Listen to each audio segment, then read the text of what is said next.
نحمده ونصلي على رسوله الكريم اما بعد فاعوذ بالله من الشيطان الرجيم بسم الله الرحمن الرحيم رب اشرح لي صدري ويسر لي امري واحلل عقدة من لساني يفقهوا قولي ربي زدني علما۔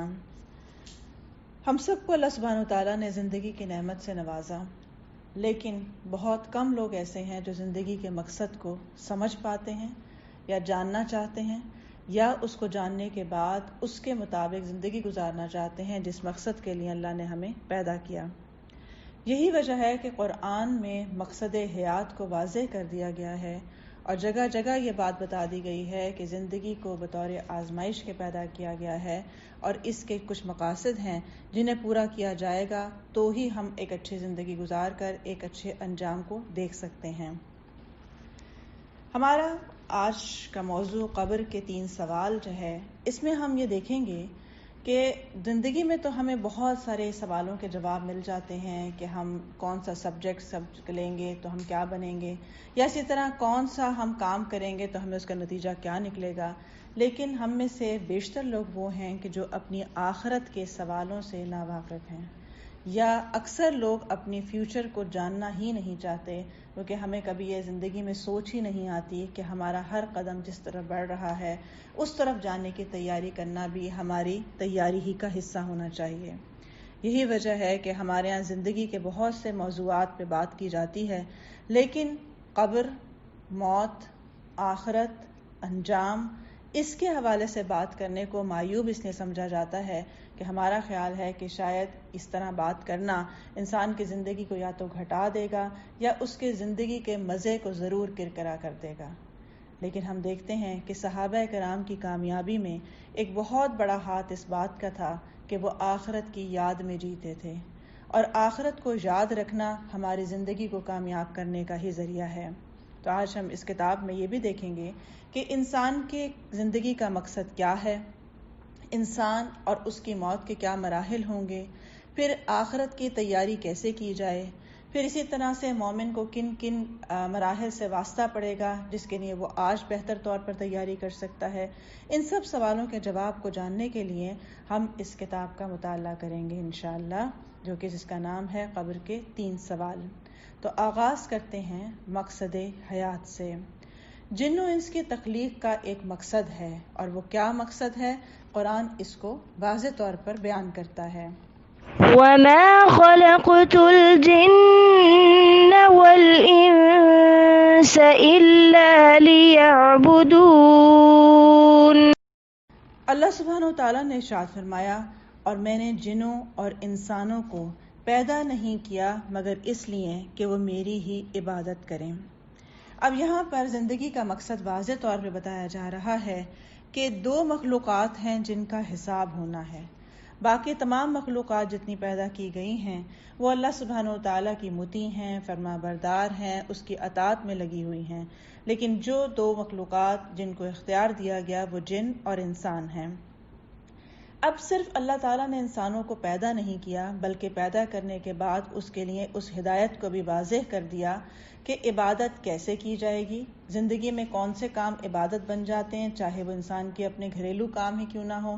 تو اس لیے یہ جو مقصد بیان ہوا کہ اس لیے پیدا کیا کہ وہ میری عبادت کریں، تو یہاں مقصد ہمارا اگر پورا نہیں ہوتا، اگر ہم دن کے 24 گھنٹے اپنی زندگی کے بہت سی خواہشات کو پورا کرتے ہیں، اپنی زندگی کے بہت سے مقاصد کو پورا کرتے ہیں، لیکن اصل تخلیق کا مقصد عبادت نہیں کرتے، تو گویا کہ ہمارے آنے کا مقصد پورا نہیں ہوتا۔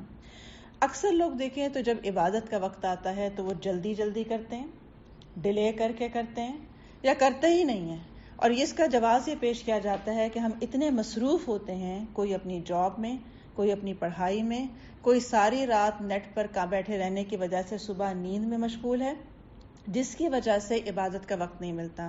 تو جب ہمیں مقصد حیات ہی نہیں معلوم اور اس کی تکمیل نہیں ہوتی تو ہم یقیناً کامیابی کی تکمیل تک بھی نہیں پہنچ سکتے ہیں۔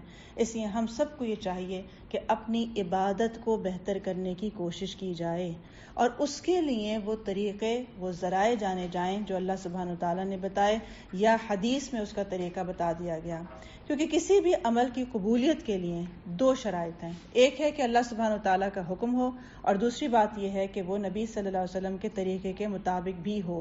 گویا کہ عبادت کو بھی جاننے اور سیکھنے کی ضرورت ہے کہ شریعت نے ہمیں کون سے کام کس طرح کرنے کو کہا جس سے اس کی قبولیت بڑھ جاتی ہے۔ اسی طرح موت اور حیات کی تخلیق کا بھی ایک مقصد بیان کیا گیا ہے۔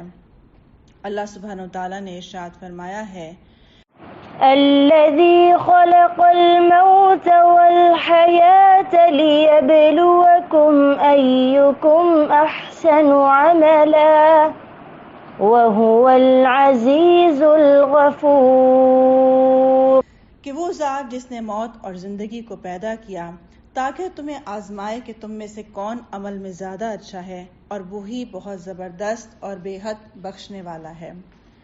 اب یہاں پر اگر دیکھا جائے کہ اللہ سبحانہ و تعالیٰ نے موت اور زندگی کے مقاصد ہی کو واضح کر دیا گیا کہ ہم یہ صرف آزمائش ہے۔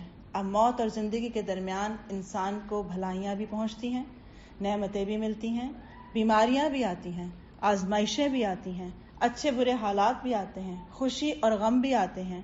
لیکن کتنے لوگ ایسے ہیں کہ جو اس خوشی کو بھی آزمائش سمجھتے ہیں، غم کو تو بہت سارے لوگ آزمائش سمجھتے ہیں، بیماری کو آزمائش سمجھتے ہیں، لیکن صحت کو بھی اللہ سبحانہ وتعالیٰ نے اسی نے بنایا کہ ہم دیکھیں کہ تم میں کس طرح کس موقع پر کون وہ کام کرتا ہے جو اللہ سبحانہ وتعالیٰ نے بتایا، اور پھر تم میں کون عمل میں زیادہ اچھا ہوتا ہے۔ گویا کہ مقابلہ جو ہے وہ ایکم احسن عملا، یعنی best of the best performance کا ہے۔ اس میں مقابلہ کافر اور مسلم کا نہیں ہے، منافق اور مسلم کا نہیں ہے، کیونکہ ہم عموماً جب اپنے آپ کو کسی سے مقابلے پر لاتے ہیں تو ہمیں اپنا آپ اچھا کیوں لگتا ہے، ہم جیسے بھی ہوں، کیونکہ ہم یہ سمجھتے ہیں کہ ہم ان لوگوں سے بہتر ہیں جو کچھ نہیں کرتے، ہم ان سے بہتر ہیں جو اللہ پر ایمان ہی نہیں لاتے، ہم ان سے بہتر ہیں جو نفاق میں آگے ہیں۔ تو گویا کہ ہمارا مقابلہ ہی جب ایسے لوگوں سے ہے تو ہم کس طرح اپنے عمل کو احسن سے احسن کر سکتے ہیں۔ اس لیے اپنے عمل کو احسن کرنے کے لیے ضروری ہے کہ یہ قرآن سے جانا جائے کہ کون سے ایسے کام ہیں جو اللہ سبحانہ وتعالیٰ کو محبوب ہیں۔ گویا کہ فرض کی ادائیگی کے بھی درجے ہیں کہ کون فرض کو کس طرح سے نبھاتا ہے، کون اللہ تعالیٰ کے احکامات کو کس دل سے نبھاتا ہے، اور جس طریقے سے کیا جائے گا اور جس نیت سے کیا جائے گا اور جس طرح کیا جائے گا، گویا کہ اس کے مطابق ہی اس کا اجر بھی بدل جاتا ہے۔ اور فرمایا گیا اور وہی بہت زبردست اور بے حد بخشنے والا بھی ہے۔ گویا کہ اللہ سبحانہ وتعالیٰ ہم پر قادر ہیں، لیکن اس کے باوجود ہمیں بخش دیتے ہیں، اس کے باوجود ہماری زندگی اور موت کے جو امتحانات ہیں اس میں ہمیں آسانیاں عطا کر دیتے ہیں۔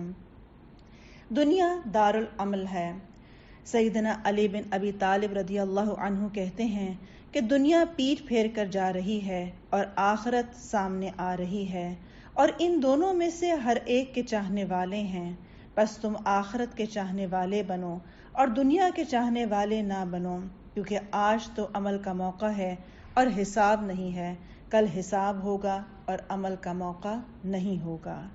تو گویا کہ جو آج ہم دنیا میں ہیں تو اصل یہ دیکھنے کے لیے ہیں کہ ہم میں سے دنیا کون اچھی گزار کے ایسی جاتا ہے جو اس کی آخرت کو بھی بنانے والی ہو، کیونکہ دنیا پیچھے جانے والی اور آخرت آگے آنے والی ہے۔ عموماً ہم ایک جملہ بولتے ہیں جو پیچھے گزر گیا اسے چھوڑو، اگلی بات کرو، آگے فیوچر پہ ہماری نظر ہوتی ہے، ہم فیوچر پہ زیادہ محنت کرتے ہیں فیوچر بنانے کے لیے بنسبت اس کے کہ ماضی میں جو کچھ ہوا۔ تو اگر ایک انسان حقیقت کی نگاہ سے دیکھے تو ہم سب کا فیوچر وہ ہے جو آخرت میں آنے والا ہے۔ ہمارا فیوچر بچوں کا صرف بڑا ہو جانا نہیں ہے، ہمارا فیوچر صرف بچوں کی شادیاں کر دینا نہیں ہے، بلکہ آگے آنے والی زندگی اصل فیوچر ہے۔ پھر اسی طرح فرمایا گیا کہ تم ان دو چیزوں میں سے آخرت کے چاہنے والے بنو، گویا کہ چاہت کے ساتھ عمل کیے جائیں، اس چاہت کے ساتھ اللہ کی اطاعت کی جائے، اس چاہت کے ساتھ آخرت کی تیاری کی جائے کہ ہم وہاں ایک اچھی زندگی گزارنے کے قابل بھی ہو جائیں، اور دنیا کے چاہنے والے نہ بنو۔ کیوں؟ کیونکہ دنیا کی چاہت انسان کے اندر رکھ دی گئی ہے، اور وہ کیوں رکھ دی گئی ہے؟ بطور امتحان کے رکھ دی گئی ہے۔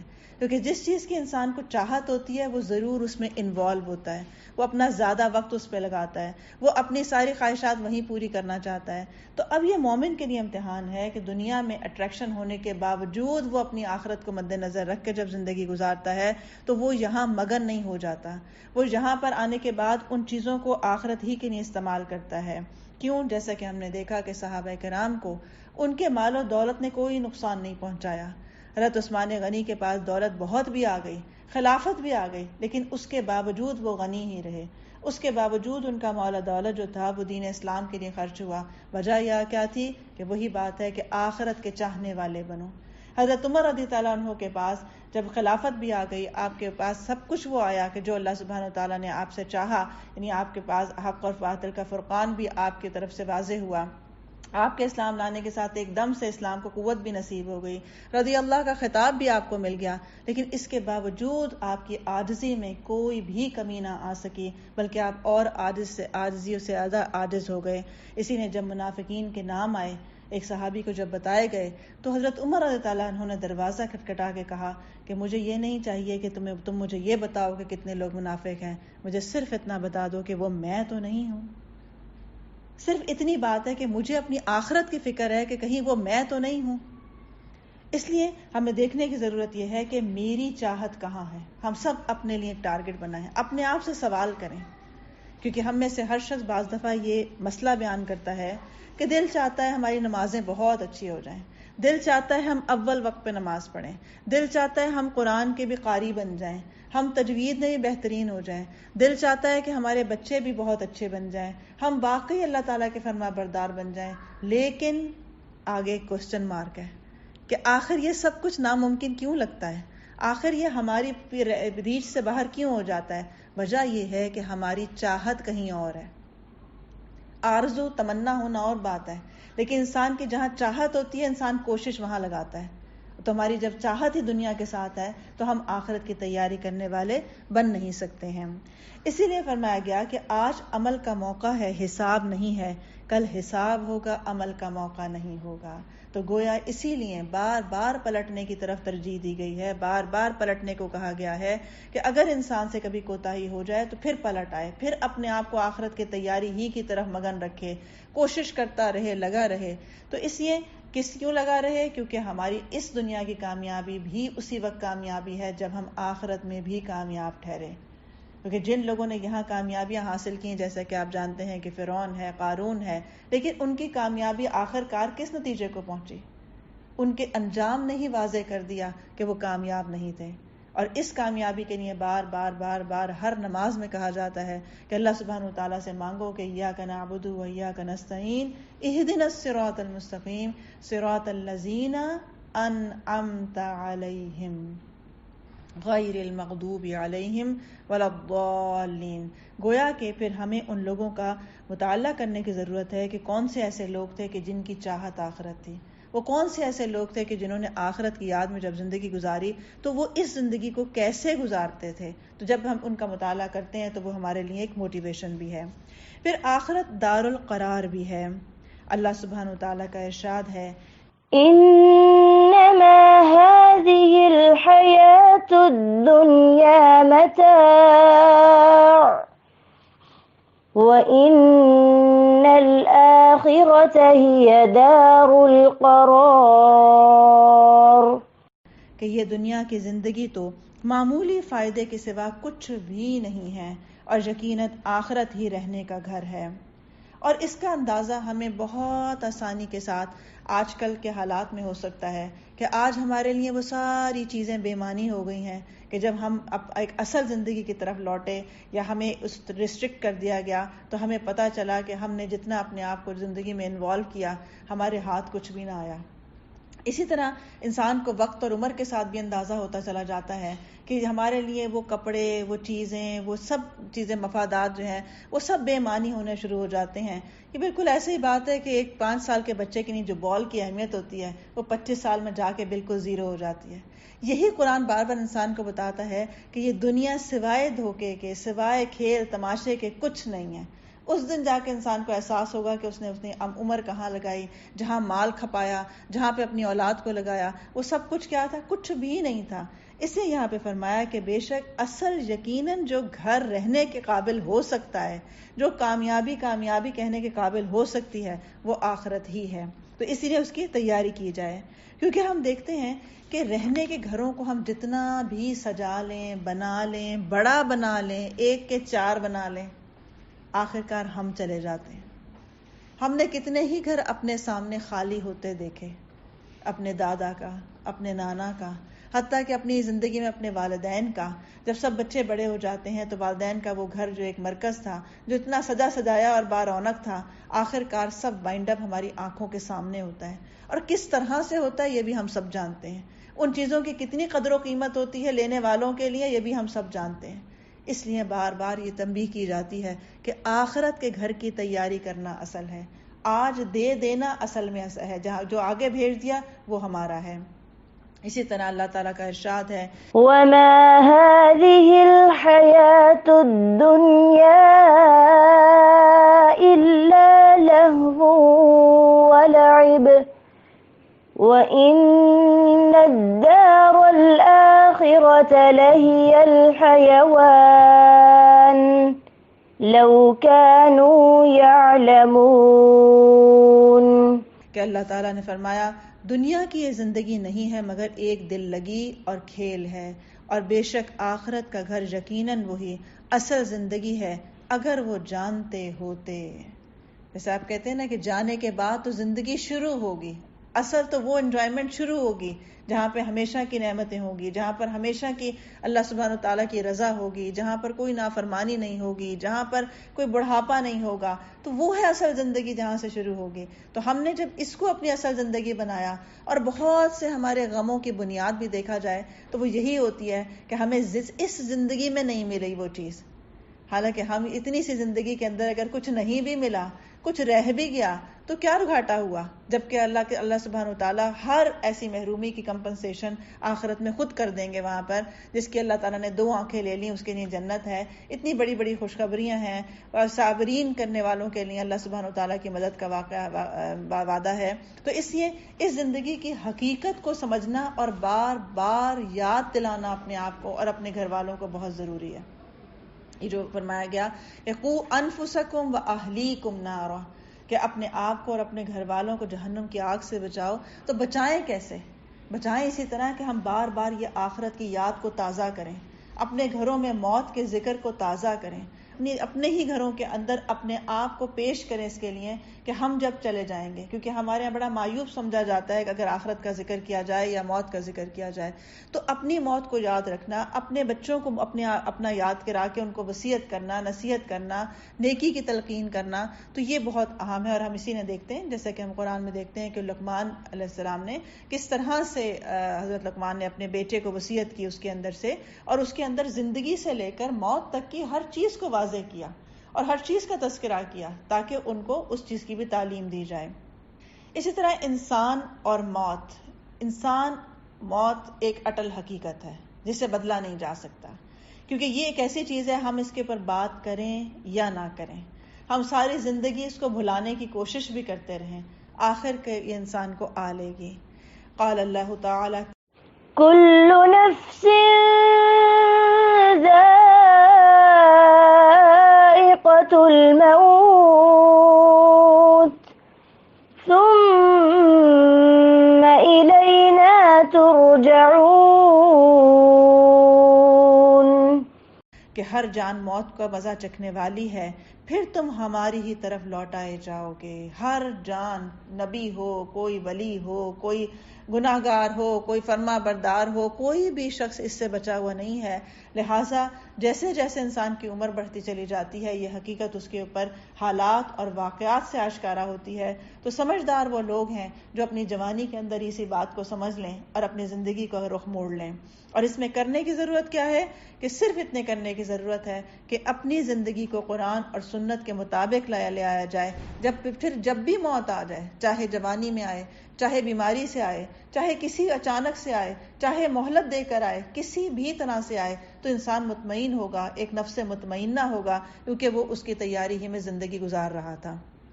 اور ہر روز ہر لمحہ اگر انسان اپنا حساب کرتا رہے کہ اس لمحے میں میں جنت سے قریب ہوا اور کتنا جہنم سے دور ہوا، اگر ہر لمحے کا حساب ہوتا جائے تو انسان کے لیے بہت آسان ہوتا ہے یہ سمجھنا کہ میری زندگی کا پیٹرن کیا ہونا چاہیے. اسی طرح سے وقال اللہ تعالی قل يتوفاكم ملك الموت الذي وكل بكم ثم إلى ربكم ترجعون. اللہ سبحانہ وتعالیٰ نے فرمایا کہ کہہ دو کہ موت کا فرشتہ جو تم پر مقرر کیا گیا ہے وہ تمہاری جانیں قبض کر لیتا ہے، پھر تم اپنے رب کی طرف لوٹائے جاتے ہو. کیونکہ موت کا فرشتہ جو مقرر کیا جا چکا ہے، کس کے اوپر؟ ہر نفس کے اوپر مقرر کیا جا چکا ہے کہ کیا کس طرح سے ہوگا کہ جو اب جس کی موت کا وقت آتا ہے وہ چاہے بچہ ہو، چاہے وہ گھر میں ہو، چاہے بستر پہ ہو، چاہے کہیں پر بھی ہو، وہ اس کو موت آ لیتی ہے. اور اس کی موت کا وقت کس طرح سے مقرر ہے؟ جس طرح اللہ تعالیٰ نے لکھ دیا ہے. لہٰذا کسی جوان کی موت کو دیکھ کر یہ سمجھنا کہ شاید بے وقت کی موت ہے، کسی کو بیماری سے جاتے ہوئے دیکھنا اور یہ سمجھنا کہ شاید اگر اسے یہ بیماری نہ ہوتی تو وہ بچ جاتا، یہ سب ہمارے اپنے وہم اور خیال ہیں. جبکہ کہہ دیا گیا ہے کہ ہر انسان کے اوپر ایک موت کا فرشتہ ایسا مقرر ہے کہ جب اس کا وقت پورا ہوتا ہے تو وہ اس کی جان پوری کی پوری قبض کر لیتا ہے اور پھر سب اپنے رب کی طرف لوٹائے جانے والے ہو. اس لیے رب سے ملاقات کی تیاری کرنا اصل کام ہے، موت سے بچنا اصل کام نہیں ہے. کیونکہ ہم موت سے تو خوفزدہ رہتے ہیں لیکن ہم حاضری کے لیے تیاری بھی نہیں کرتے ہیں. تو اس لیے جب اللہ سبحانہ وتعالیٰ کے ساتھ سامنے جو پیش ہونا ہے اس کو اعزاز سمجھنا، اس کو اپنے لیے سعادت بنا لینا، اس کے لیے اللہ تعالیٰ کو اپنے اعمال دکھانے کا شوق ہونا، اللہ سبحانہ وتعالیٰ کے دیدار کا شوق ہونا، اللہ سبحانہ وتعالیٰ کے احکامات کو عمل کر کے خوشی محسوس کرنا، اس کی تیاری کرنا اہم ہے. اور جب ہم اس کی تیاری کریں گے تو انشاءاللہ موت بھی ہمارے لیے آسان ہو جائے گی. اسی لیے فرمایا گیا کہ جو اللہ سبحانہ وتعالیٰ سے ملنے کا شوق رکھتا ہے تو اللہ سبحانہ وتعالیٰ بھی اس سے ملنے کا شوق رکھتا ہے، اور جو ملنے کا شوق نہیں رکھتا تو اللہ بھی اس سے ملنے ملاقات کا شوق نہیں رکھتا. اب اس سے مراد کیا ہے؟ اس سے مراد یہ موت ہی کا وقت ہے. کیونکہ فرمایا گیا کہ موت تو ہر شخص کے لیے ناگوار ہوتی ہے. پھر اس سے کیا بات ہے؟ فرمایا کہ جو موت کے وقت اللہ سے حسن ظن رکھتا ہے کہ اللہ سبحانہ وتعالیٰ کیونکہ میں نے زندگی اس کے لیے گزاری ہے تو اللہ مجھے معاف کر دے گا. اسی لیے خوف اور امید کے درمیان میں جو موت کے وقت کیفیت ہوتی ہے وہی اصل ایمان ہے، کہ اپنے اعمال سے ڈر بھی لگتا ہے کہ ہم نے تو کوشش کی تھی اپنے طور پر لیکن پتہ نہیں وہ اللہ تعالیٰ کے معیار کے مطابق تھا بھی یا نہیں تھا. تو یہ اصل بات ہے. لیکن جس نے اللہ تعالیٰ کے راستے میں زندگی گزاری ہوتی ہے اسے ایک اللہ سے حسن ظن بھی ہوتا ہے کہ اللہ تعالیٰ سے میری جو ملاقات ہے وہ خیر ہی کا باعث ہوگی. اسی طرح اللہ سبحانہ وتعالیٰ نے ارشاد فرمایا کہ کہہ دیجئے کہ جس موت سے تم بھاگتے پھرتے ہو بے شک وہ تم سے ملاقات کرنے والی ہے، اور پھر تم چھپے کھلے کے جاننے والے کی طرف لوٹائے جاؤ گے، پھر وہ تمہیں تمہارے کیے ہوئے تمام کام بتلا دے گا. جس موت سے تم بھاگتے پھرتے ہو، ہر شخص بھاگتا ہے نا، صرف بیمار نہیں بھاگتا، صرف وہ نہیں بھاگتا جو بوڑھا ہو گیا ہے، صرف وہ نہیں بھاگتا جو کسی سواری پر ہے اور وہ ایکسیڈنٹ کا خوف رکھتا ہے کہ شاید میں چلا جاؤں گا. ہر وہ شخص خوف بھاگتا ہے اس چیز سے، وہ چاہے 90 سال کا کیوں نہ ہو جائے وہ جانا نہیں چاہتا، وہ بھی موت سے بھاگتا ہے. تو اسی نے فرمایا کہ پھر وہ تم سے ملاقات کرنے خود آ جائے گی. آپ تو بھاگ رہے ہوتے ہیں، اسی لیے موت انسان کی طرف آتی ہے، اور پھر تم کھلے اور چھپے کے جاننے والے کی طرف لوٹائے جانے والے ہو، لہٰذا تمہارے کاموں کو وہ بتائے گا. تو کیوں نہ اپنے کام درست کر لیے جائیں، کیوں نہ اپنے اعمال درست کر لیے جائیں کہ اگر ہمیں ہمارے اعمال دوبارہ سے بتائے جائیں تو ہمارے لیے شرمندگی کا باعث نہ ہو کہ ہم کیا کیا کرتے تھے. ہم سب جس کا بھی ضمیر بیدار ہو، ایمان باقی ہو، ہم اپنے اوپر خود گواہ ہیں اور کتنے ہی افسوس اپنے اوپر خود ہوتے ہیں. حتیٰ کہ اگر آپ سے وقت ضائع ہو رہا ہو تب بھی آپ کو دکھ ہوتا ہے، آج میں نے سارا دن کچھ نہیں کیا، میں آج سارا دن میں قرآن پڑھ سکتی تھی، میں وہ تسبیحات کر سکتی تھی، میں کسی کے کام آ سکتی تھی، میں کسی کی طبیعت پوچھ سکتی تھی، میں کسی بیمار کے تیمارداری کر سکتی، میں نے آج نہیں کیا. تو جب انسان اپنے ساتھ اپنے محاسبہ کرتا ہے تو وہ اپنے لوٹائے جانے والے دن کے لیے یاد رکھتا ہے، اور دکھ افسوس ہوتا ہی اس کو ہے جس کو یہ سمجھ میں آ جاتا ہے کہ مجھے لوٹ کے جب اگر یہ بات بتائی جائے گی تو مجھے کتنا افسوس ہوگا جب اللہ تعالیٰ مجھے یہ کہیں گے کہ تم نے آج وقت ضائع کیا اور اتنا کیا تھا. اور کمائی میری جو تھی وہ گھاٹے کا سودا رہی. تو اس لیے اپنے آپ کو الرٹ رکھنا اور بار بار اپنے اعمال کا جائزہ لیتے رہنا کہ کہاں میں کیا کام کر سکتی ہوں. حتیٰ کہ بیٹھے بیٹھے اگر صرف ذکر ہی کر لیا جائے تو اس کو بھی اپنی عادت میں شامل کریں تاکہ جب ہمارے اعمال ہمیں دکھائے جائیں تو ہمارے لیے شرمندگی کا باعث نہ ہو. پھر موت سے بچنے والا کوئی بھی نہیں ہے. اللہ سبحانہ وتعالیٰ نے فرمایا جہاں کہیں بھی تم ہو موت تمہیں آ ہی لے گی خواہ تم مضبوط قلعوں میں محفوظ ہی کیوں نہ ہو جاؤ. اسی لیے ہمیں موت کے فرشتے سے بچنے کے لیے کہیں پر ایسے جانا، جا کر چھپنا یا کچھ بھی ایسا کرنا یا کوئی ایسی دوا استعمال کر لینا. کیونکہ آپ دیکھیں جو لوگ بیمار ہوتے ہیں، علاج نہیں کرا پاتے، تو ہم یہ سمجھتے ہیں اگر وہ اچھے ڈاکٹر کو دکھا لیتا تو شاید یہ نہ فوت ہوتا. یہ ہمارا کیا ہے؟ ہماری خوش فہمی کے سوا کچھ نہیں ہے، غلط فہمی کے سوا کچھ نہیں ہے. اسی طرح ہمیں بعض دفعہ لگتا ہے کہ باہر علاج کے لیے چلے جاتے تو شاید موت نہ آتی. فرمایا کیا گیا کہ وہ جہاں کہیں بھی ہوں گے ان کو موت آ لے گی. تو ایک واحد حل ہے کہ موت کو ویلکم کرنے کے لیے تیار رہا جائے. اللہ سبحانہ و تعالیٰ کا ارشاد ہے اور جب کسی کا مقررہ وقت آ جاتا ہے تو پھر اسے اللہ سبحانہ و تعالیٰ ہرگز مہلت نہیں دیتا اور جو کچھ تم کرتے ہو اسے اللہ بخوبی جاننے والا ہے. اور جب مقرر وقت آ جاتا ہے تو مہلت نہیں ملتی. یہ کتنا بڑا وارننگ ہے. مثلا کسی کو یہ بھی نہیں پتا میرا مقرر وقت کون ہے، جبکہ ہم سب ایکسپائری ڈیٹ کے ساتھ پیدا ہوئے ہیں، لیکن کسی کو اپنی ایکسپائری ڈیٹ نہیں پتا. اور پھر ہمارا اتنا یہ جو ایک غفلت کا سا انداز ہے، تو اس میں فرمایا گیا کہ اب مہلت نہیں ملے گی. کہ ہم کہتے ہیں کوئی بات نہیں، آج نہیں کیا کل کر لیں گے، کوئی بات نہیں اگلے سال کر لیں گے، جب بچے بڑے ہو جائیں گے پھر کر لیں گے، بچوں کی شادیوں کے بعد ہم نیک بن جائیں گے، اس وقت ہم کچھ اپنے لیے علم حاصل کر، ابھی تو ہم بڑے مصروف لوگ ہیں، ابھی تو نہیں ہیں، پھر ہم کریں گے. فرمایا گیا کہ جس وقت وہ آ جائے گا پھر ٹائم نہیں دیا جائے گا کہ انسان سوچے کہ اچھا ہے. اور ہم سب اس بات پہ بھی گواہ ہیں کہ ہماری ہر دن ہمیں کمزور سے کمزور کرتا چلا جاتا ہے. ہمارے اندر وہ صلاحیت نہیں رہتی، میموری نہیں رہتی، پھر اسی طرح ہمارے بیٹھنے کا اتنی دیر کا اسٹیمنا نہیں رہتا. تو زندگی مل بھی جائے پھر بھی انسان کی بہت ساری وہ جو نعمتیں ہیں وہ اس سے جب زوال پذیر ہو جاتی ہیں تو پھر بھی انسان کا لطف جو ہے وہ عبادت کا اس طرح سے نہیں رہتا. سیدنا انس رضی اللہ عنہ سے روایت ہے، وہ کہتے ہیں کہ جب فاطمہ نے یہ کہا، یعنی جب رسول اللہ صلی اللہ علیہ وسلم نے موت کی شدت محسوس کی تو حضرت فاطمہ رضی اللہ عنہا کہنے لگیں کہ ہائے تکلیف. آپ نے فرمایا اے میری بیٹی، بے شک تمہارے باپ پر وہ وقت آ گیا ہے جس سے اللہ تعالیٰ کسی کو بھی چھوڑنے والا نہیں ہے اور قیامت کے دن کی ملاقات کے لیے ہم سب کو اللہ سبحانہ وتعالیٰ لے جائیں گے. پھر ہماری ملاقات کہاں ہوگی؟ قیامت کے دن ہم سب کی پھر سے ملاقات ہوگی. تو اس لیے کوئی بھی نبی یا کوئی بھی رسول ایسا نہیں گزرا ہے جس کے اوپر یہ وقت نہ آیا ہو. تو اگر رسول اور وہ انبیاء نہیں چھوڑے گئے تو پھر عام انسانوں کے لیے بھی یہی رول ہے. اور اس سے یہ بھی پتہ چلتا ہے کہ انبیاء علیہ السلام بھی ان عام انسانوں کی طرح تھے جن کو زندگی اور موت سے گزارا گیا، اور اسی طرح سے ان کی بھی زندگی کے درمیان کے جتنے اعمال تھے وہ انہی کے لیے جو ہے وہ نجات اور خیر اور شرف کا باعث بنے. کیونکہ انبیاء علیہ السلام نے بھی کیا جو انہیں زندگی کی مہلت ملی اس کے اندر سے بہترین نیکیاں کما لی. اور یہی ہم سب کا بھی ہے کہ یہی ہمارے لیے بھی سنت ہے کہ جو وقت ہمیں ملا ہم اس سے بہترین نیکیاں کما لیں اور قیامت کے دن کی ملاقات کا انتظار کر لیں.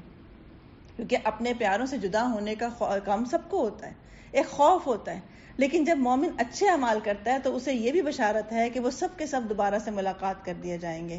تو اللہ سبحانہ وتعالی ہم سب کو اپنے پیاروں کے ساتھ جنت الفردوس میں ملنا نصیب بھی کرے. پھر موت انسان کو گھیرے ہوئے ہے، یعنی کہیں سے آنی نہیں ہے، ہم ہر وقت اسی کے ساتھ موو کر رہے ہوتے ہیں.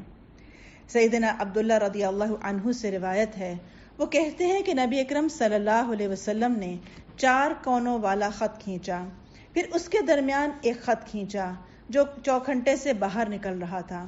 اس کے بعد درمیان والے خط کے اس حصے میں جو چوکور کے درمیان میں تھا چھوٹے چھوٹے بہت سے خطوط کھینچے اور پھر فرمایا یہ انسان ہے اور یہ اس کی موت ہے جو اسے گھیرے ہوئے ہے، اور یہ جو بیچ کا خط باہر نکلا ہوا ہے یہ اس کی امید ہے، اور یہ جو چھوٹے چھوٹے خطوط ہیں یہ اس کی دنیاوی مشکلات ہیں. بس اگر وہ انسان ایک مشکل سے بچ کر نکلتا ہے تو دوسری میں پھنس جاتا ہے، اور دوسری سے نکلتا ہے تو تیسری میں پھنس جاتا ہے. گویا کہ زندگی کا جو دائرہ ہے اس کے اندر مشکلات سے بھرا ہوا ہے. بعض دفعہ ہمیں جب ایک مشکل آتی ہے ہم کہتے ہیں بس یہ گزر جائے اس کے بعد زندگی بہت آسان ہوگی. جب بچے بہت چھوٹے ہوتے ہیں تو دل چاہتا ہے یہ بچے بس ذرا سے بڑے ہو جائیں نا تو میری جان چھوٹ جائے گی, شاید میری زندگی آسان ہوگی. پھر وہ ذرا سے بڑے ہوتے ہیں, پتہ چلتا ہے اس کے ساتھ مسائل بڑے ہو جاتے ہیں. پھر ہم کہتے ہیں بس یہ جوان ہو جائیں پھر میری سکون کی زندگی شروع ہوگی, پتہ چلتا ہے اس کے ساتھ مسائل اور بڑے ہو جاتے ہیں.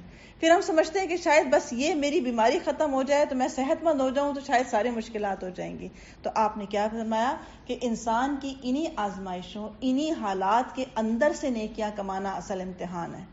حتیٰ کہ زندگی اسی طرح گزرتے گزرتے وقت کا انتظار کرتے کرتے کہ شاید کوئی وقت ایسا آئے گا جب ہم بہتر حالات میں ہوں گے, انسان کی موت کا وقت آ کھڑا ہوتا ہے, لیکن اس کی امیدیں ابھی بھی بہت ہوتی ہیں کہ اگر مجھے یہ مل جائے تو شاید ایسا ہو جائے.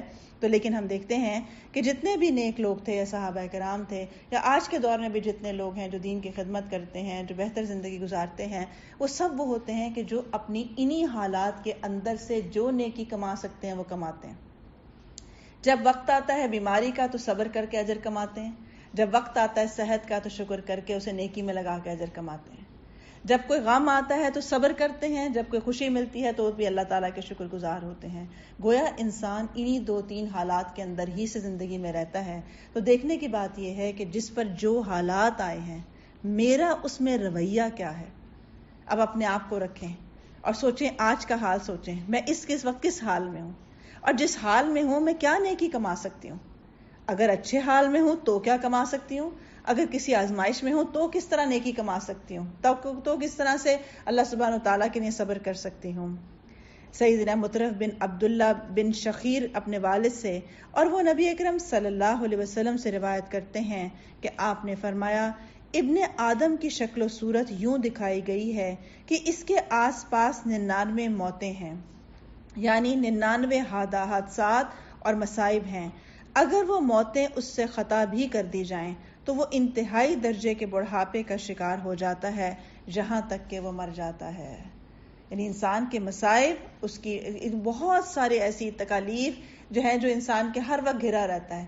1% راحت ہے اس دنیا میں, 99% اس کے مصائب ہیں جس میں وہ زندگی گزار رہا ہے.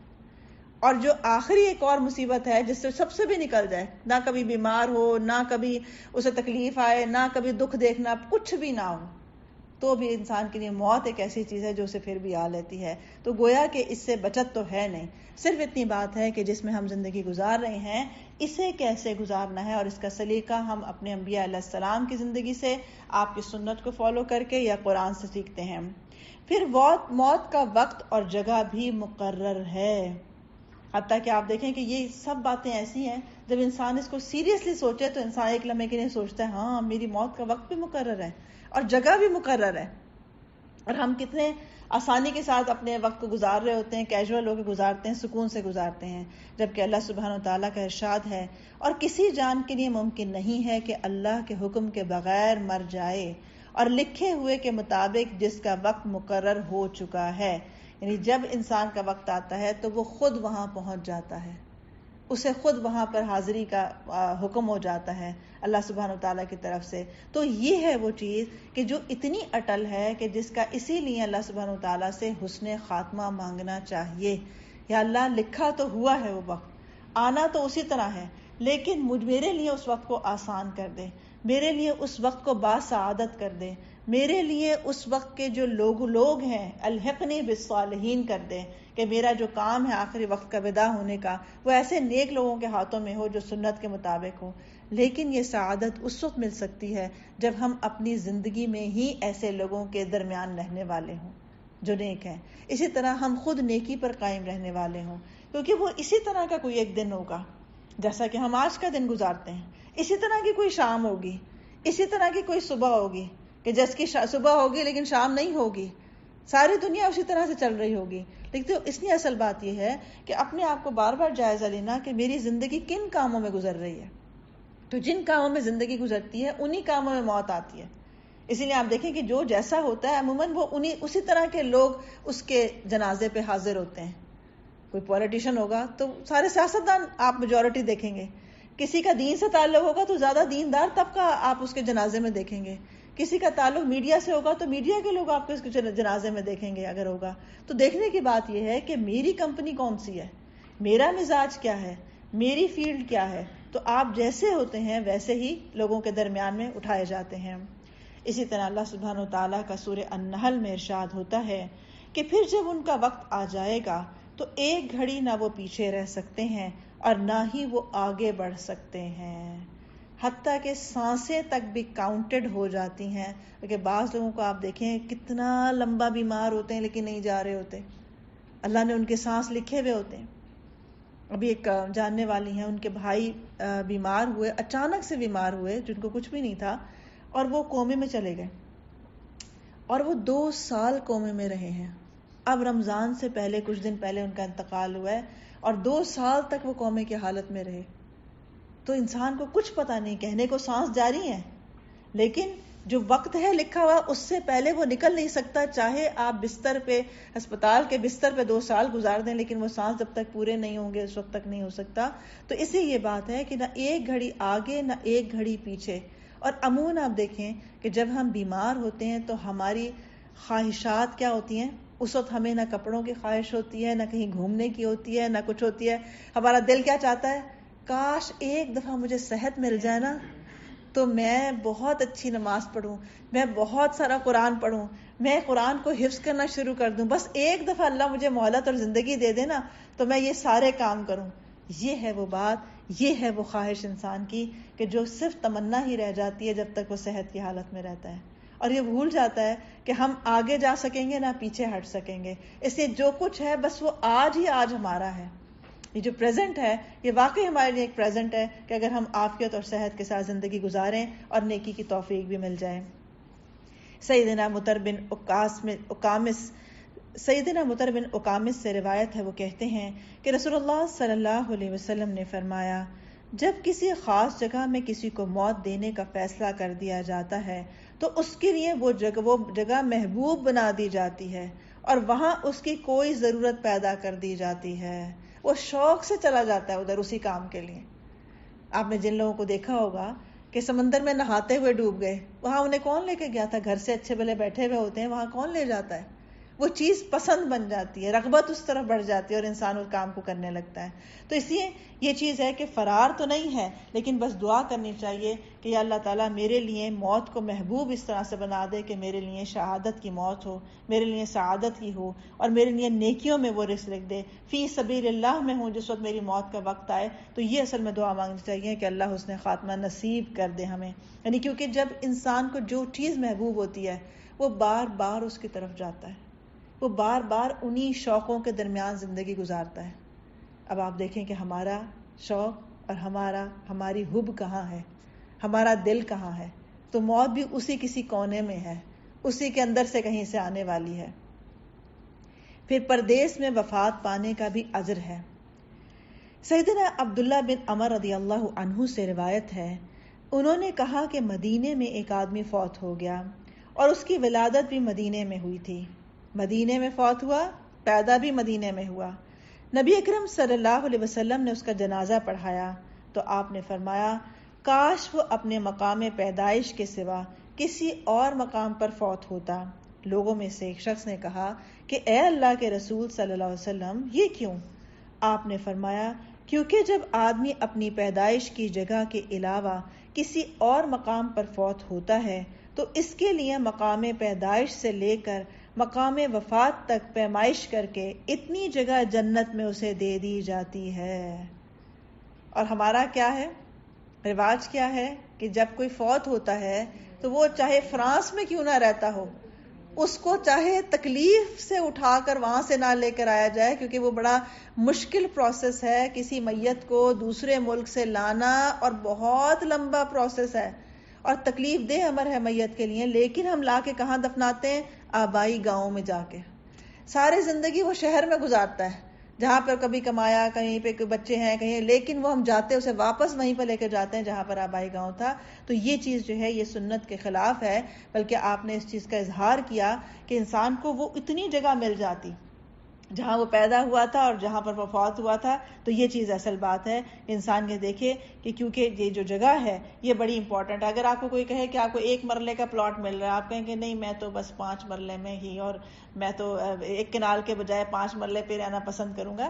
تو اس لیے اس حدیث کو بھی ان لوگوں کو خاص طور پہ بتانا چاہیے جن کے ہاں یہ رواج پایا جاتا ہے کہ وہ اپنی میت کو لے کر ضرور جاتے ہیں اور اس کو ایک حصہ سمجھتے ہیں شاید کہ اگر ایسا نہ کیا گیا, اور یہ سمجھتے ہیں کہ جہاں ساری برادری ہے یا سارا خاندان ہے, جہاں والدین ہے, وہیں پر تدفین ہونی چاہیے. تو ایسا کچھ بھی نہیں ہے, بلکہ یہ میت کو زحمت دینا ہے. اور اس کے پیچھے آپ دیکھیں کہ کیا کیا رسمیں بنی ہوئی ہیں جو اس کی اذیت کا باعث ہے, کیونکہ اس کو لے جاتے ہوئے پھر پہلے غسل دیتے ہیں, یہاں سے تیار کرتے ہیں تاکہ لوگ یہ نہ کہیں کہ اس حال میں میت جو تھی وہ جا رہی تھی. اس کو باقاعدہ پھر کپڑے چینج کیے جاتے ہیں, پھر وہاں جاتے ہیں, پھر وہاں غسل کی تیاری ہوتی ہے, پھر وہاں پہ دوبارہ سے کفن اور وہ سارا کچھ کیا جاتا ہے. تو یہ کتنی بڑی اذیت ہے. پھر آپ راستے دیکھیں, بابائی گاؤں کی طرف جانے والی جو سڑکیں دیکھیں, پھر اس پہ ٹریولنگ آپ دیکھیں کہ کس طرح ایک میت کو لے جایا. کہاں یہ کہ جب کہا گیا کہ میت کو جلد سے جلد اس کے ٹھکانے تک پہنچایا جائے, اور جب یہ کہا گیا کہ اس کو بالکل اذیت نہ دی جائے, حتیٰ کہ نہلاتے ہوئے بھی اس کا اہتمام رکھا جائے کہ آہستگی کے ساتھ اسے ہینڈل کیا جائے, حتیٰ کہ میت کی جو ٹانگ یا کوئی بھی ایسا عضو جو ہے اس کو توڑنے کو یا اس پہ کوئی ہٹ کرنے کو ایسے ہی کہا گیا جیسے کہ زندہ کے ساتھ سلوک کرنے کو کہا گیا. تو اس لیے یہ سوچنے کی بات ہے, مثلا اپنے اوپر رکھ کے یہ بات سوچیں کہ آپ ذرا سی بھی تکلیف میں ہو, آپ کو تیز بخار ہو, آپ سے کوئی کہے آئیں آبائی گاؤں چلتے ہیں, آپ چلیں گے, جائیں گے؟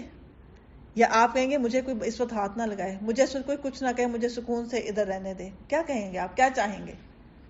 تو کہاں یہ کہ جو ایک شخص اذیت میں ہے, اس وقت مشکل میں اس کا وقت ہے, اس وقت اس کو لے کے آپ ایک ایسا کام کرنے لگیں کہ جو اس وقت تو اس کی صرف بخشش کی دعا کرنا یا اس کے آسان حساب کی دعا کرنا جو کرنے کا کام ہے وہ کرنے کی ضرورت ہے. پھر بعض دفعہ آپ دیکھیں کہ ان آبائی گاؤں میں جہاں ہم لے کے جاتے ہیں وہاں نہ کسی کو سنت کے مطابق تدفین کرنی آتی ہے, نہ سنت کے مطابق غسل دینا آتا ہے, نہ وہاں پر قبرستان کا صحیح انتظام ہوتا ہے کہ جہاں پر قبریں اس کے مطابق بنائی جائیں. کوئی آپ کا اہل علم موجود نہیں ہوتا جو آپ کا جنازہ صحیح انداز میں پڑھا سکے. تو ہم ایک میت کو کتنی چیزوں سے محروم کرتے ہیں, کیونکہ بعض دفعہ وہ کسی اہل علم کے گروہ سے تعلق رکھتا ہے. یہاں پر اس کو بہت اچھے طریقے سے اس کا پروٹوکول کیا جا سکتا تھا, لیکن ہم نے صرف اس کی وجہ سے اس سے محروم کیا. تو یہ سب چیزیں بھی اس میں شامل ہوتی ہیں. لہٰذا ان چیزوں کا خیال کرنا چاہیے کہ وہ جہاں ہے وہاں بیسٹ آف دا بیسٹ لوگوں کو سے رجوع کرتے ہوئے سنت کے مطابق اس کے سارے کام کیے جائیں, اور اس میں کوئی تفرقہ بازی نہ کی جائے کہ جی ہم فلاں فرقے سے ہیں یا فلاں سے. بس یہ دیکھیں کہ جو اس کو سنت کے طریقے پہ غسل دے سکتا ہے وہ اس کا کام کر دے, جو اس کو سنت کے طریقے پہ تدفین کر سکتا ہے بس وہ اللہ تعالیٰ اس کو بھیج دے اور وہاں سے وہ کام کرائے. اور اپنے لیے بھی یہی وصیت کر کے جانی چاہیے, اپنے بچوں کو وصیت کرنی چاہیے کہ میرے مرنے پہ کوئی ایسا کام نہ کرنا, مجھے کہیں نہیں لے کر جانا, میرے مرنے کے اوپر کسی کا انتظار نہیں کرنا. بعض دفعہ بچے دور ہوتے ہیں, فلائٹیں نہیں مل رہی ہیں. جیسے ایک والدہ نے اپنے بچوں کو وصیت کی کہ اگر میرا ایسا وقت آ جائے تو اتنی زحمت میں اپنے آپ کو نہ ڈالنا کہ تم وہاں سے آؤ, اتنا پیسہ خرچ کر کے آؤ, یہ سارا کچھ ہوئے, تو جو تم نے کرایہ خرچ کرنا تھا اس کو میری طرف سے صدقہ جاریہ میں لگا دینا, میں سمجھوں گی کہ تم نے میرا حق ادا کر دیا. کیونکہ اس وقت پہنچنے کا کیا فائدہ ہوتا ہے, یا تو میت لیٹ ہو رہی ہوتی ہے یا پھر آپ تدفین ہو چکی ہوتی ہے, دونوں ہی باتیں ایک ایسی ہیں جس کا کچھ نہیں ہے. تو اس لیے اپنے بچوں کو اس معاملے میں بڑا پریکٹیکلی اور کلیئر انسٹرکشن ہونی چاہیے کہ میرے مرنے کے اوپر کیا کچھ نہیں ہوگا, تاکہ آپ اس چیز سے بری ذمہ ہو جائیں کہ آپ نے اپنے بچوں کو سنت کی, قرآن و سنت کی تعلیم دی تھی. سیدنا ابو ہریرہ رضی اللہ عنہ سے روایت ہے کہ رسول اللہ صلی اللہ علیہ وسلم کے پاس سے ایک یہودی کا جنازہ گزرا. آپ کھڑے ہو گئے, آپ سے کہا گیا یا رسول اللہ صلی اللہ علیہ وسلم, یہ تو ایک یہودی کا جنازہ ہے. تو آپ نے فرمایا یقیناً موت کی ایک گھبراہٹ ہوتی ہے, یعنی یہ بات نہیں ہے کہ یہ یہودی ہے یا مسلمان ہے یا کافر ہے, بات یہ ہے کہ جب بھی انسان ایسے کسی جنازے کو دیکھتا ہے, موت کی بات سنتا ہے, تو انسان کے اوپر ایک گھبراہٹ اور اپنا وقت یاد آ جاتا ہے, اس کے اوپر اپنے اوپر ایک وہ کیفیت آنا یاد آتی ہے کہ اسی طرح میں بھی بے بسی کے ساتھ جا رہا ہوں گا.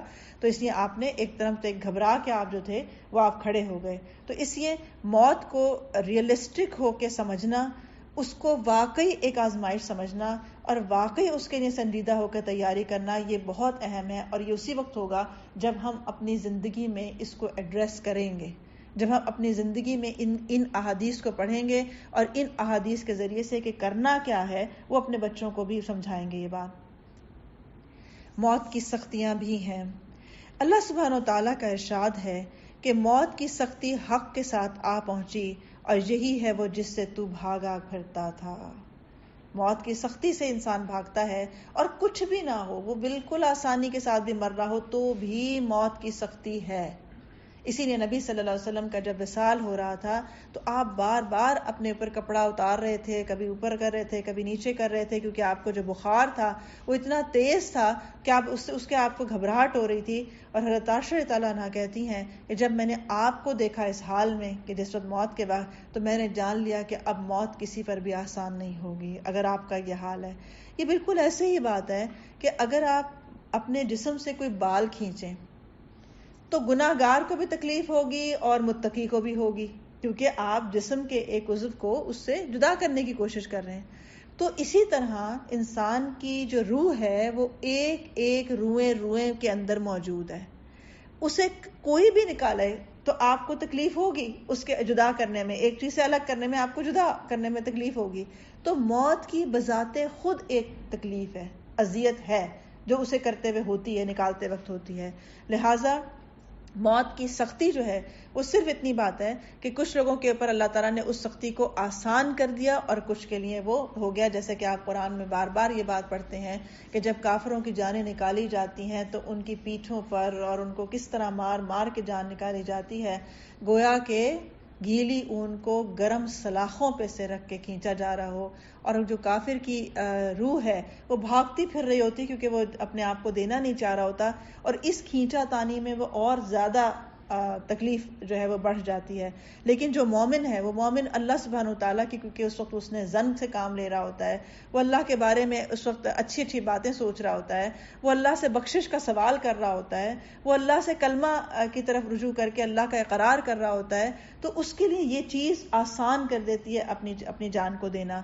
تو اس لیے یہ جو موت کی سختی ہے اس سے بھی پناہ مانگنے کے لیے کہا ہے کہ اللہم اعینی علی غمرات الموت وسکرات الموت، کہ اللہ موت کی بے ہوشیاں جو ہیں، اس کی جو سختیاں ہیں، اس میں میری مدد فرمانا.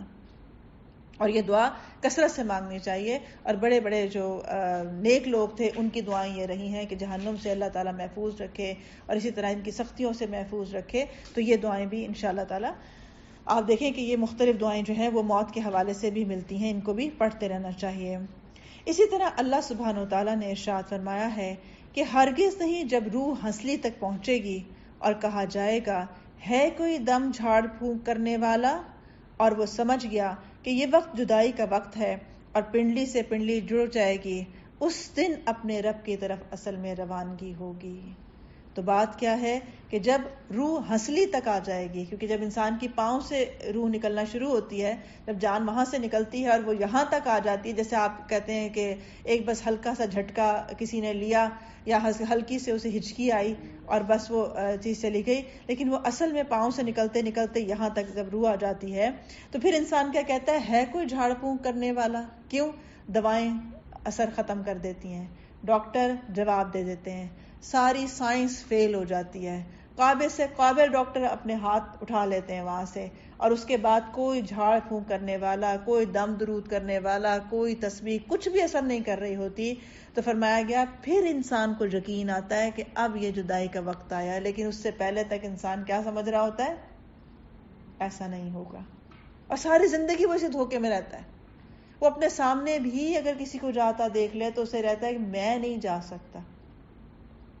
پھر انسان کو پتا چلتا ہے، اور پھر جب پنڈلی سے پنڈلی جڑ جائے گی تو اس دن اپنے رب کی طرف روانگی کا وقت ہوگا.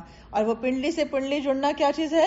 کیونکہ جب انسان کی جان نکلنا شروع ہوتی ہے تو جب جان وہاں سے نکلتی ہے تو پاؤں یا باقی اعضاء اکڑنا شروع ہو جاتے ہیں، کیونکہ وہ چیزیں جڑ جاتی ہیں پھر آپس کے اندر. تو اس لیے اس کا نقشہ کھینچا جا رہا ہے کہ اللہ سبحانہ وتعالی ہمیں اپنے دیدار پانے والوں میں شامل فرمائے، اور اس وقت ہمیں اللہ اپنے سے حسن ظن نصیب کرے. یعنی اس وقت کو تو جھیلنا ہے ہی سب کو، لیکن صرف اتنی بات ہے کہ کچھ لوگ ہوتے ہیں وہ اگر ان کو یہ یقین ہونا کہ میں آپریشن کے بعد بالکل ٹھیک ہو جاؤں گی تو آپ کو آپریشن کیا لگتا ہے؟ آسان لگتا ہے. آپ کہتے ہیں بس جلدی سے آپریشن ہو جائے کیونکہ مجھے ڈاکٹر کہہ رہے ہیں کہ یہ بس ایک دفعہ آپ کا آپریشن ہو جائے، آپ کی بڑی آگے آسانیاں ہی آسانیاں ہیں، تو آپ کو بڑا لگتا ہے. لیکن اگر آپ کو کوئی یہ کہہ دے کہ کچھ پتہ نہیں ہے آپ آپریشن میں بچیں گے یا نہیں بچیں گے، تو آپ دیکھیں آپ کے لیے وہ کیا لمحہ ہوتا ہے. ٹھیک ہے. تو اس لیے یہ بات ہے کہ جس کو یہ یقین ہو کہ آگے مجھے اللہ سے ملاقات کرنی ہے، اور یہ بات اسے اس وقت یاد بھی آ جائے، جس وقت اللہ تعالیٰ سے حسن ظن اس وقت اس کے واقعی دل میں آ جائے، پختہ ہو جائے، تو پھر اس کے لیے وقت آسان ہو جائے گا. تو یہ یہاں پر جو بات ہے کہ اللہ سبحانہ وتعالیٰ سے یہ مانگنا چاہیے کہ اللہ میرے لیے اس وقت کو اپنے سے جوڑ دیجیے گا، مجھے اس وقت اپنے طرف سے ایک ایسا اطمینان عطا فرما. اسی لیے آپ دیکھیں جو قرآن جس کو نفس مطمئنہ کہتا ہے اور باقاعدہ اس کی صدا بتاتا ہے کہ کس طرح وہ فرشتے آ کے اس وقت اعلان کر رہے ہوں گے کہ یا ایتھا النفس المطمئنہ ارجعی الی ربک راضیۃ مرضیہ فادخلی فی جنتی وادخلی فی عبادی. اب یہ جو اعلان ہے کہ آپ آ جائیں، مطمئن رہیں، کچھ نہیں ہو رہا، آگے آپ کے لیے کیا ہے؟ اپنے رب کی طرف آپ جا رہے ہیں. اب جو ساری عمر اپنے رب کے ساتھ اچھا تعلق میں رہا، اسے رب کی طرف جانا کیا لگے گا؟ ایک بہت بڑی سعادت، خوشی، ایک ہم دیکھیں گے پھر ہم ملیں گے رہے گا. لیکن جو ساری عمر رب سے بھاگتا رہا، رب کی طرف گیا ہی نہیں، اسی وجہ سے کہ نہیں میں رب پکڑ لے گا تو پھر وہ گناہ ہو جائے، کیونکہ میں تو ایسے گناہ گار ہوں، میں تو مانتا کوئی نہیں ہوں، تو اسے رب کی طرف جانے کی خوشخبری دے بھی دے جائے تو اس کے لیے کون سی سعادت کی بات ہے یہ. تو اس لیے اللہ سبحانہ وتعالیٰ سے مانگتے رہنا چاہیے کہ اللہ مجھے نفس مطمئنہ عطا فرما. اور نفس مطمئنہ کیا ہے؟ وہ نفس جو نیکی کر کے مطمئن ہوتا ہے اور گناہ کو چھوڑ کر مطمئن ہوتا ہے. اگر وہ اپنی زندگی میں کہیں گناہ کر رہا ہو یا غفلت کر رہا ہو یا وقت ضائع ہی کر رہا ہو تو اس کے اندر ایک بے چینی آنا شروع ہو جائے، جس سے پتہ چلتا ہے کہ آپ کے اندر ابھی نفس لوامہ باقی ہے، کہ ملامت آپ کو اپنے آپ پہ خود ملامت ہے کہ مجھے ایسے نہیں کرنا چاہیے، مجھے اپنا وقت ضائع نہیں کرنا چاہیے، اسی طرح مجھے اپنی زندگی یا صحت سے فائدہ اٹھا لینا چاہیے. تو اس لیے جو انسان اس درجے تک آ جائے تو پھر اگلے درجے کی فکر کرے کہ اللہ مجھے پھر وہ مطمئن ہونے والے اعمال نصیب کر دے. اس لیے آپ دیکھیں کہ ہم جتنے بھی غافل ہو جائیں، جتنے بھی ہم لیزی ہو جائیں، کہ جس دن اچھی نماز نصیب ہو جائے اس دن دل کا اطمینان کیسا ہوتا ہے. جس دن آپ کو نماز کے علاوہ تسبیحات بھی مل جائیں، قرآن کا ایک صفحہ بھی پڑھنے کو صبح مل جائے، اس دن تھکاوٹ نہیں، اس دن یہ نہیں لگتا کہ آج تو بڑی ہم نے مشقت کر لی، آج لگتا ہے شکر ہے کہ کر گئے، آج کچھ کر گئے. اور کس چیز کو کر گئے؟ اپنے نفس کو اللہ کے آگے مطیع کر گئے. مطمئن اس پہ انسان ہوتا ہے. نفس مطمئنہ پانے کے لیے اللہ کے آگے مطیع ہونا صرف اطمینان کا باعث ہوتا ہے. ورنہ آپ زندگی میں جتنی مرضی اپنی مرضی کر لیں، نہ اٹھیں صبح فجر پہ، اپنی مرضی سے اٹھیں، اطمینان سے اٹھیں، اطمینان رہے گا سارا دن؟ کیا رہے گا؟ آپ کو ایک خجل رہے گا، ایک اپنے اندر شرمندگی رہے گی، اپنے اندر دکھ ہوتا رہے گا، اپنا آپ برا لگتا رہے گا آپ کو. تو یہ ہے وہ چیز کہ نفس مطمئنہ پانے کے لیے اللہ سبحانہ وتعالیٰ کی جتنی اطاعت کے قریب ہوتے جائیں گے، انشاءاللہ تعالیٰ آخری وقت کا جو اطمینان ہے وہ اور بڑھنا شروع ہو جائے گا. سیدہ عائشہ رضی اللہ عنہا کہا کرتی تھیں کہ وفات کے وقت بے شک رسول اللہ صلی اللہ علیہ وسلم کے سامنے ایک بڑا پیالہ تھا یا چمڑے کی تھیلی تھی جس میں پانی تھا. آپ صلی اللہ علیہ وسلم اپنا ہاتھ اس برتن میں ڈالتے اور پھر اس ہاتھ کو اپنے چہرے پر ملتے اور فرماتے لا الہ الا اللہ، بے شک موت کی تکلیف ہوتی ہے. پھر آپ صلی اللہ علیہ وسلم اپنا ہاتھ اٹھا کر فرمانے لگے کہ پھر رفیق الاعلی، جہاں تک کہ آپ کی روح مبارک قبض کر لی گئی اور آپ کا ہاتھ جھک گیا. لیکن آپ کی وہ جو کیفیت تھی جانے کی، اس میں جو ایک موت کا مرحلہ تھا، اس میں آپ بار بار پانی کے پیالے میں ہاتھ ڈالتے، پھر اپنے چہرے پر ملتے کیونکہ بخار کی شدت بھی آ رہی تھی، اور اس کے بعد آپ کیا فرما رہے تھے کہ بلا شبہ موت کی تکلیف ہوتی ہے. تو اگر انبیاء تک کو ہوتی ہے تو عام انسان کو بھی ہوتی ہے. اور یہ صرف گناہ گاروں کے لیے نہیں ہے. بعض دفعہ ہم کسی کی موت کو مشکل دیکھتے ہیں یا کسی کو تکلیف میں دیکھتے ہیں یا کسی کو ایک ایسے بیماری میں جاتا ہوا دیکھتے ہیں تو ہمیں کیا لگتا ہے شاید یہ بڑا گناہ گار ہے نا، اس لیے اس کی موت ایسی ہے. اب کہ ایسی بات نہیں ہے، کیونکہ مومن کے لیے تو کفارہ ہے، اس کی ہر تکلیف کفارہ ہے. تو اگر کسی کو یہاں پر بھی مشکل سے موت آ رہی ہے تو وہ تو اللہ سبحانہ وتعالیٰ کا اس پہ رحم اور کرم ہے کہ اسے آخرت کی تکلیفوں سے بچایا جا رہا ہے اور یہاں پر کاٹ کے اسے پورا کیا جا رہا ہے. اسی لیے جس کو بھی جتنی تکلیف میں دیکھیں کبھی اس سے کوئی برا گمان نہ کریں، بلکہ یہ کہیں کہ اللہ کا اس پر رحم ہو گیا کہ پتہ نہیں اس کے جو چھوٹے موٹے بھی ہوں گے اللہ تعالیٰ اس کو یہاں سے بھی پاک کر کے لے کے جا رہا ہے. تو اس لیے ان تکلیفوں میں اپنے آپ کے لیے عافیت کا سوال کرنا، دوسرے کے لیے عافیت کا سوال کرنا، کسی کو ایسے دیکھنا تو فوراً دعا کرنا کہ اللہ تعالیٰ اس کو معاف کر دے، اپنی رحمت کر دے، اس کو آسانی کر دے. حتیٰ کہ اگر کوئی ایسا شخص ہو جس کو آپ جانتے ہوں تو اور اس کے لیے یہ بات کہنا کہ یا اللہ تعالیٰ اگر میرا کوئی حق اس کے ذمے ہے جس کی وجہ سے اس کی جان اٹکی ہوئی ہے تو میں نے اسے معاف کیا. یہ بات تو اکثر کیا کریں، جہاں کوئی سختی دیکھیں، کسی پر کوئی مشکل حالات زندگی میں بھی دیکھیں تو تب بھی یہ کہیں کہ اللہ تعالیٰ اگر کوئی میرا حق ہے تو میں نے معاف کیا، اس کی مشکل دور کر دے. اور یہی سوچیں کہ اللہ پتہ نہیں کون، میں تو جس وقت اس حال میں ہوں گی پتہ نہیں کون غائبانہ میرے لیے یہ دعا کر دے کہ اللہ اس کو، کیونکہ انسان اس وقت خود تھوڑی دعا کر رہا ہوتا ہے کہ اللہ میری مشکل آسان کر دے. اس وقت ایک ایسی کیفیت ہوتی ہے کہ جو ادھر ادھر والے اگر کوئی نیک لوگ آپ کو مل جائیں وہی آپ کے لیے کوئی ایسا احسان کر سکتے ہیں. اس لیے ایسے وقت میں دوسروں پر احسان کریں کہ ان کے لیے آسانیاں مانگیں، ان کے لیے رحمت مانگیں، بخشش مانگیں اور اپنے حق معاف کر دیں. اپنے حق معاف جتنا کریں گے تو انشاءاللہ تعالی دنیا بھی آخرت دونوں آسان ہو جائیں گی. اور اسی کے ساتھ آپ صلی اللہ علیہ وسلم نے جو اللہ سبحانہ تعالیٰ سے سوال کیا وہ کیا تھا کہ پھر رفیق الاعلیٰ، کہ مجھے اللہ سبحانہ تعالیٰ اپنی رفاقت عطا کر دے. تو گویا کہ آپ نے موت کی سختیوں کے ساتھ اللہ سبحانہ تعالیٰ کی طرف جانا پسند فرمایا تھا. اللہ سبحانہ تعالیٰ ہم سب کو حسن خاتمہ عطا فرمائے، اپنی رحمت میں ڈھانپ کر رکھے. اللہ ہمیں دنیا ہی میں استغفار کرنے والوں میں شامل فرمائے، یہاں پر ہی ہمیں ایسی استغفار اور توبہ عطا فرمائے کہ ہمارے لیے موت ایک سعادت بن جائے. اللہ ہم پر رحم کا معاملہ فرمائے. وآخر دعوانا الحمدللہ رب العالمین. سبحانک اللہم وبحمدک اشہد ان لا الہ الا انت استغفرک واتوب الیک. بارک اللہ فیکم. السلام علیکم ورحمۃ اللہ وبرکاتہ.